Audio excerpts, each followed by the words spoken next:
Hello good morning दोस्तों, मैं Jhunu affair for नोक में आपको स्वागत करता हूं और हमेशा की तरह सुबह का करंट अफेयर्स लेके मैं हाजिर हूँ। ठीक है, आज हम लोग बात करेंगे 11 तारीख के करंट अफेयर्स के 11/6/2020। ठीक है, 11/6/2020 तो हम लोग बात करेंगे। तो उससे पहले कि याद दिला दूँ कि अफेयर्स फॉर नोक को अगर आप नए देख रहे हैं तो चैनल को सब्सक्राइब कर दीजिए, अपने दोस्तों में शेयर कर दीजिए। ठीक है, अब बात करते हैं एक एक करके हम लोग सब क्वेश्चंस को डिस्कस करेंगे। ऑलरेडी हमने आज 12 को टॉपिक लिख रखे हैं और इस 12 से हम लोग लगभग 30 प्लस में क्वेश्चंस निकालने की कोशिश करेंगे। ठीक है, तो कैसे इसमें से क्वेश्चंस निकलेंगे उसको भी एक एक करके हम लोग डिस्कस करते चलेंगे। कुछ बच्चे होंगे कि इसको वन लाइनर फॉर्म में क्या करेंगे, लिखेंगे और उसको वैसे ही रट्टा मार लेंगे। ठीक है, तो वो भी एक टेक्निक सही है कि रट्टा मार के, लेकिन रट्टा हुआ विद्या बहुत कम दिन के लिए रहता है। ठीक है, तो हम लोग बात करेंगे एक एक करके। तो यहाँ पे फर्स्ट हमने लिख रखा है, पश्चिम बंगाल को विश्व बैंक से 1950 करोड़ रुपए प्राप्त हुए। किसके लिए? तो ऋण के स्वरूप। यानी कि सिंपल सी बात है कि इसको कहा जाए तो विश्व बैंक ने पश्चिम बंगाल को क्या किया है, 1950 करोड़ रुपए का लोन दिया है। ठीक है, एक बच्चा ऐसे याद कर लिया कि विश्व बैंक ने पश्चिम बंगाल को कितने का लोन दिया, तो 1950 करोड़ का। अब दूसरा बच्चा इसमें दिमाग लगाएगा क्या कि भाई जब पश्चिम बंगाल की बात हो रही है तो इसकी राजधानी कहाँ है, कोलकाता में। इसके सीएम कौन है, ममता बनर्जी। इसके गवर्नर कौन है, जगदीप धनखड़। ठीक है, यह कि जो इसकी राजधानी है वो किस नदी के किनारे है, तो हुगली नदी के किनारे है। ठीक है, और हुगली नदी के अंदर से वाटर मेट्रो की शुरुआत होने वाली है। ठीक है, यानी कि बहुत सारे क्वेश्चन राइज हो गए। दूसरा अब आएगा कि वर्ल्ड बैंक क्या है भाई। तो वर्ल्ड बैंक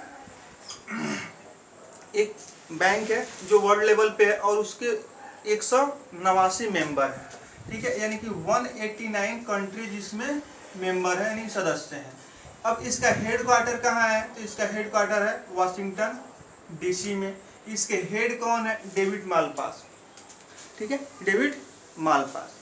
और क्वेश्चन बढ़ेगा कि विश्व बैंक की स्थापना कब हुई थी, तो 1945 में हुई थी। ठीक है, इसकी और कितनी से एसोसिएट्स एजेंसियां हैं, तो 5 इसकी और सहयोगी संस्थाएं हैं जो कि विश्व बैंक के साथ मिलके काम करती है। चलिए, अब बात आएगी कि 1950 करोड़ का दिया था, किस किस मद में जाएगा।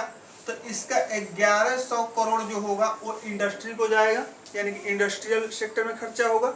और 850 करोड़ जो होगा वो सोशल सेक्टर में, यानी कि सामाजिक कार्यविधि में, यानी कि तरह तरह की योजनाएं चला के खर्च होगा। ठीक है, तो अब देखिए एक ही लाइन से कितना सारा आपका क्वेश्चंस बन गए। नेक्स्ट बात करते हैं, म्यांमार की सेना टामाडाओ ने फेसबुक पर पुनः वापसी कर ली है। ठीक है, तो यहां से एक क्वेश्चन बना कि म्यांमार की सेना को क्या कहते हैं, टामाडाओ। जैसे इंडियन सेना को आर्मी, एयरफोर्स या नेवी कहते हैं, उस तरह से। दूसरा क्वेश्चन बनेगा कि म्यांमार की राजधानी क्या है, तो ने पाई ताओ। ठीक है, इसकी करेंसी क्या है, तो क्यात है। तीसरी बात आएगी यहाँ पे कि फेसबुक। ठीक है, तो मार्क जुकरबर्ग इसके क्या है, अध्यक्ष कहिए चाहे सीईओ कहिए, जो भी है वही इसके हेड है।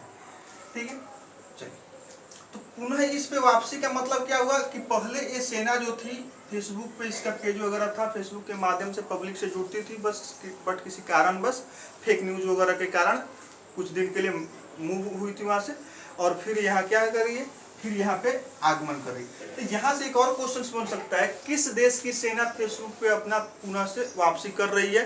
ठीक है, तो आंसर होगा आपका म्यांमार की सेना क्या कर रही है, फेसबुक पे वापसी कर रही है। नेक्स्ट बात करते हैं, जियो प्लेटफॉर्म में आबू धाबी निवेश प्राधिकरण ने 5.16 लाख करोड़ का निवेश किया। ठीक है, अब एक क्वेश्चन यहाँ से सिंपल बनेगा कि जियो प्लेटफॉर्म में किस संस्था ने निवेश किया। ठीक है, तो आबू धाबी निवेश प्राधिकरण ने निवेश किया। कितना निवेश किया, तो 5.16 लाख करोड़ का निवेश किया।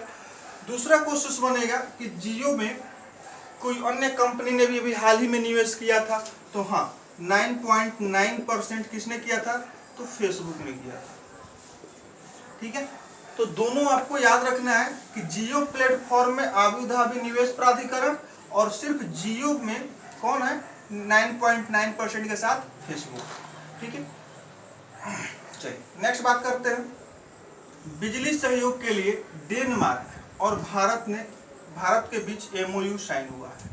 किसके लिए? बिजली सहयोग के लिए, यानी इलेक्ट्रिसिटी की सप्लाई के लिए। किसके बीच? तो डेनमार्क और भारत के बीच।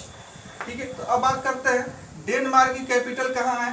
तो कैम्पेनहॉग। ठीक है, और यहाँ पे करेंसी चलती है क्रोन। अब भारत की तो राजधानी और करेंसी आप लोगों को पता ही होगा। चलिए नेक्स्ट बात करते हैं रोटरी इंडिया और NCERT ने इस सामग्री प्रसारित करने का समझौता किया है। यानी कहने का मतलब कि लॉकडाउन के चलते सभी कोचिंग संस्थान या स्कूल वगैरह बंद है, तो इसके लिए कि बच्चों को उस समय भी क्या किया जाए, पढ़ाया जाए, इसके लिए NCERT और रोटरी इंडिया ने क्या किया है? MOU साइन किया है कि ई सामग्री, यानी कि इंटरनेट के माध्यम से जो भी कंटेंट वगैरह है, वीडियो के माध्यम से, टीवी चैनल के माध्यम से, ठीक है, उन तक पहुंचाई जाए। ठीक है, तो यहाँ से बस एक ही क्वेश्चन बन सकता है कि किन दो संस्थाओं ने ई सामग्री वितरित करने का समझौता किया है, यानी कि इलेक्ट्रॉनिक फॉर्म में नेट के माध्यम से। तो आपका आंसर होगा रोटरी इंडिया और NCERT। ठीक है, चलिए किस ऐप के माध्यम से? तो उस ऐप का नाम है दीक्षा ऐप के माध्यम से यह प्रोवाइड कराया जाएगा। चलिए नेक्स्ट बात करते हैं कश्मीर उच्च न्यायालय में जावेद इकबाल को न्यायाधीश नियुक्त किया गया है। क्या नियुक्त किया गया है? न्यायाधीश नियुक्त किया गया है। तो एक क्वेश्चन तो सिंपल हो गया कि कश्मीर उच्च न्यायालय में न्यायाधीश के तौर पे किनकी नियुक्ति हुई है? तो जावेद इकबाल को। दूसरा क्वेश्चन आएगा कि उच्च न्यायालयों में किनके सिफारिश पे या किनके द्वारा, ठीक है, न्यायाधीशों की या मुख्य न्यायाधीशों की नियुक्ति होती है? तो राष्ट्रपति और मुख्य CJI यानी कि सुप्रीम कोर्ट के जो मुख्य जज होते हैं, ठीक है, इन दोनों के सहयोग से, दोनों के सहमति से क्या होता है? सुप्रीम हाई कोर्ट में न्यायाधीशों की या मुख्य न्यायाधीशों की नियुक्ति होती है। ठीक है, यानी कि सुप्रीम कोर्ट के चीफ जज और राष्ट्रपति के दोनों के आपसी सहयोग से क्या होता है? उच्च न्यायालयों में न्यायाधीश या मुख्य न्यायाधीशों की नियुक्ति होती है। दूसरा क्वेश्चन बनेगा कि भारत में अभी कितने हाई कोर्ट हैं? ठीक है, भारत में अभी कितने हाई कोर्ट है? तो भारत में अभी 25 हाई कोर्ट है। ठीक है, भारत में भी कितने हाई कोर्ट है? तो भारत में अभी 25 हाई कोर्ट है। 25वां हाई कोर्ट आंध्र प्रदेश में बना। और यहाँ से एक और क्वेश्चन बन सकता है, जब उच्च न्यायालय की बात हो गई तो उच्चतम न्यायालय यानी कि सुप्रीम कोर्ट के मुख्य जज कौन है? चीफ जस्टिस ऑफ इंडिया कौन है? तो शरद अरविंद बोबड़े जी। कौन है? शरद अरविंद बोबड़े जी चीफ जस्टिस ऑफ इंडिया है। ठीक है, यह बहुत बार क्वेश्चन पूछा जाता है।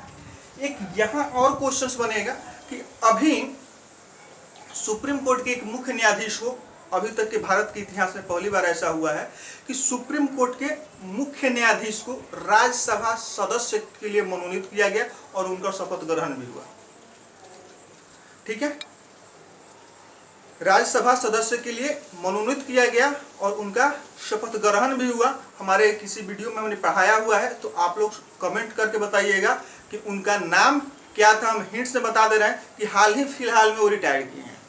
ठीक है, चलिए नेक्स्ट बात करते हैं नासा डिस्टिंग्विश्ड